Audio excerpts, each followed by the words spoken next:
welcome to another coffee break with Kardec. The time that we have to enjoy a bit of the book Genesis by Allan Kardec. And meanwhile, we have our coffee, tea, or hot chocolate, or maybe perhaps now we can have a cold drink as well.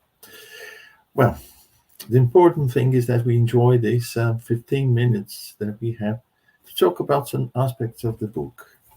And today we'll be talking about resurrection. Do you think resurrection, are they possible? We've heard so many times, especially those who are familiar with the Gospels, we know that Jesus, especially in three occasions, he resurrected, as people called it. They brought from the dead, people who apparently were dead. And this is the case of Lazarus, the most famous one. Also the daughter of Jairus, where Jesus went to his house, and again the girl apparently had died, but then Jesus, in inverted commas, ordered her to get up, and the same to the son of the widow from Nain. Again, he was about to be buried, a young man, and then Jesus just ordered him to get up, and they got up, they came back. So how is it possible? It has always intrigued me. And the beauty of this book, Genesis, is that we find the explanation for that. We've talked about the fluids, the perispirit, and so on in the past. And that gives us the necessary basis for us to understand what happens in these situations, which apparently were common in Jesus' life. And we, every now and again, we hear about this situation where we understand in part from the physical side, from the physiological aspect, what may have happened. But we don't know exactly what happens, since we believe in the survival of the soul, that we know we detach ourselves from the physical body. What exactly happened in this situation? Well, the Spirit said that they are adamant to say that inert matter cannot feel.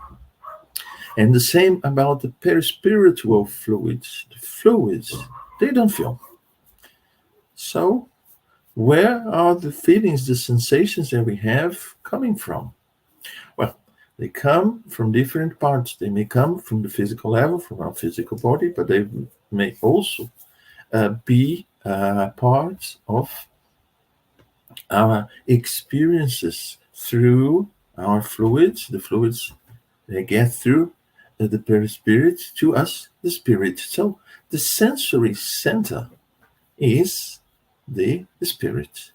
So the spirit is the one that perceives everything, and the one in command to give orders through this same sensory apparatus, as it were. So we have, on a physical level, we have the nerve cells. They are the wires that make this communication possible. And then on a spiritual level, we have the perispirit, which is semi-material, and it makes this in between the spirit and the material world.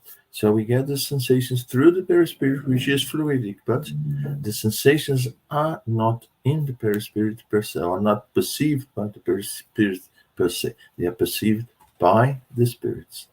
So knowing that, the painful corporeal lesions, damage that we have in our physical body, they have an impact in the spirit, like an electric shock.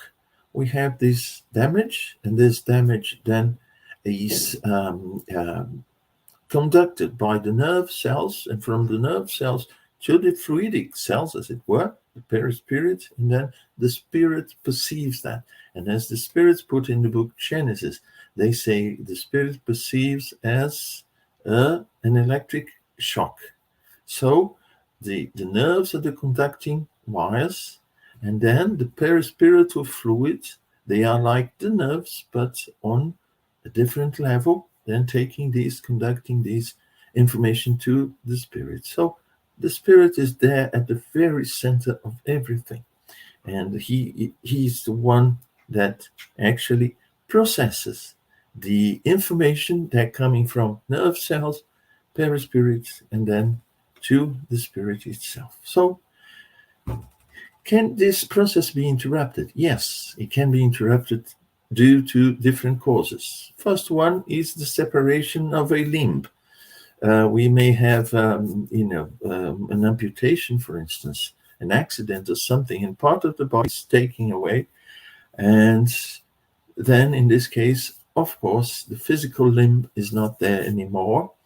So we don't have the nerve cells to give the information to the perispirit and from the perispirit to the spirit. So this is one reason why we can interrupt these information getting to the spirit. The second one is when the nerve is severed, when nerve is cut. And when it's cut, of course, the information doesn't get to the spirit. It's been interrupted. There's a bridge that is lacking between, the wires, which are the nerve cells. And these two causes, they are physiological. They are on a physical level. It's either because we lost part of our body or because the communication on a physical level is being interrupted due to nerves that have been severed by an accident, a cut or something, an accident or disease. We have diseases that do that.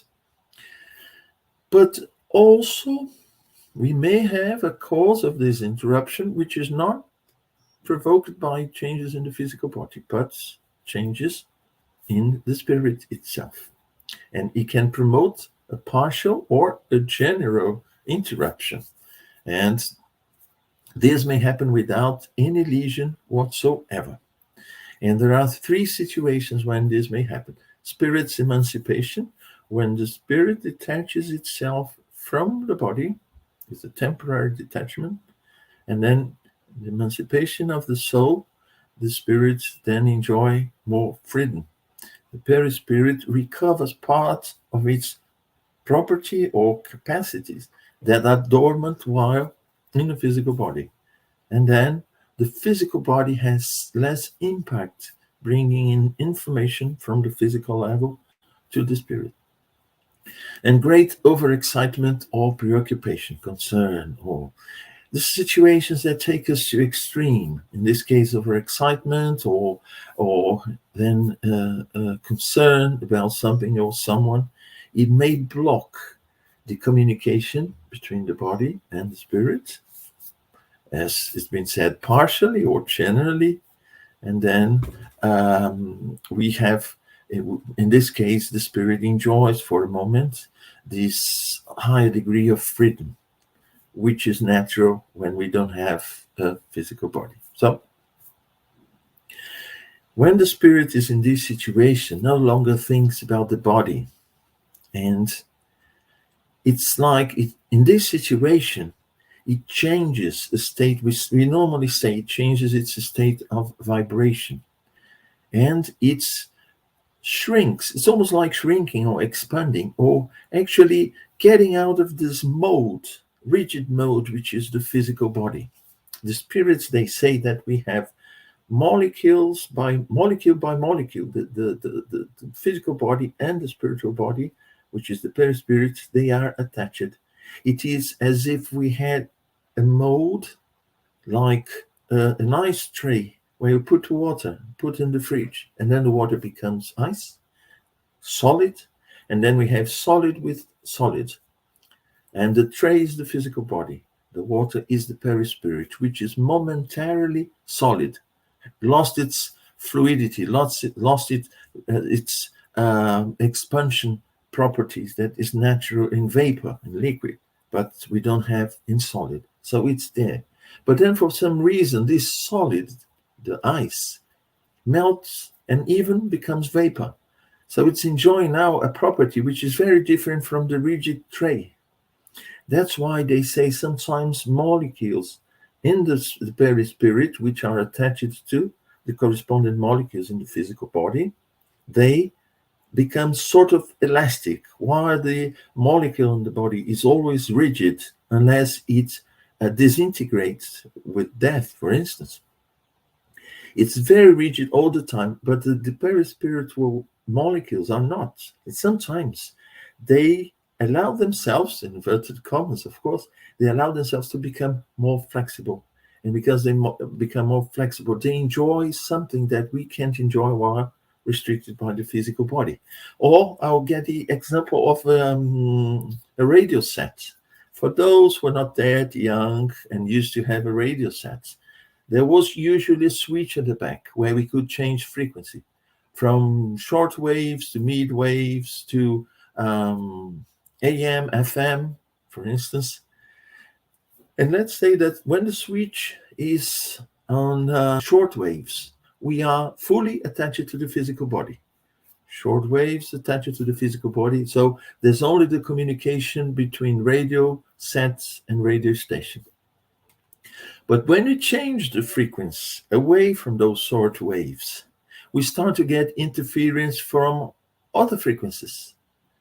And these other frequencies, they start to interfere with that. We still may get some information from short waves, but we may get information from other frequencies as well.